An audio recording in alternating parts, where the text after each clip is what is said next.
কখনো কারো আকৃতি নিয়ে কোনো কমেন্টস করা যাবে? কারণ আকৃতিটা দিয়েছে কে? এটা খবরদার, এটা বড় কবিরা গুনাহ। আব্দুল্লাহ ইবনে মাসউদ রাদিয়াল্লাহু তাআলা আনহু, এই সাহাবী, ওনার পা দুইটা ছিল চিকন চিকন পা। উনি একবার আরাক গাছের চূড়ায় উঠেছেন, মেসোয়াকের ডাল ভেঙে মেসোয়াক করবেন। বাতাসের ঝাপটা, ওনার লুঙ্গিটা একটু সরে গিয়েছে, পা দুইটা দেখা গিয়েছে। তো এত চিকন পা দেখে সাহাবারা সবাই হাসতেছে নিচে। রাসূল ইসলাম বললেন, ব্যাপার কি, তোমরা হাসো কেন? বলে যে ইবনে মাসউদের পা গুলো দেখে দেখেনি রাসূল কত চিকন পা, হাসতেছে। রাসূল ইসলাম রাগান্বিত হলেন, বললেন, ওই সত্তার শপথ যার হাতে আমার আত্মা, ওই আল্লাহর কসম করে আমি বলি, লাহুমা আফকালু ফিল মিজান মিন উহুদ, এই পা দুটো মিজানের পাল্লায় রাখা হলে কিয়ামতের দিন উহুদ পাহাড়ের চেয়ে বেশি ভারী হয়ে যাবে।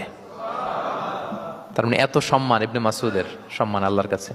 কল্পনা করেন, উহুদ পাহাড়ের চেয়ে বেশি ভারী হয়ে যাবে। কিন্তু আমরা অনেক সময় এই মানুষের আকৃতি নিয়ে তুচ্ছ তাচ্ছিল্য করি।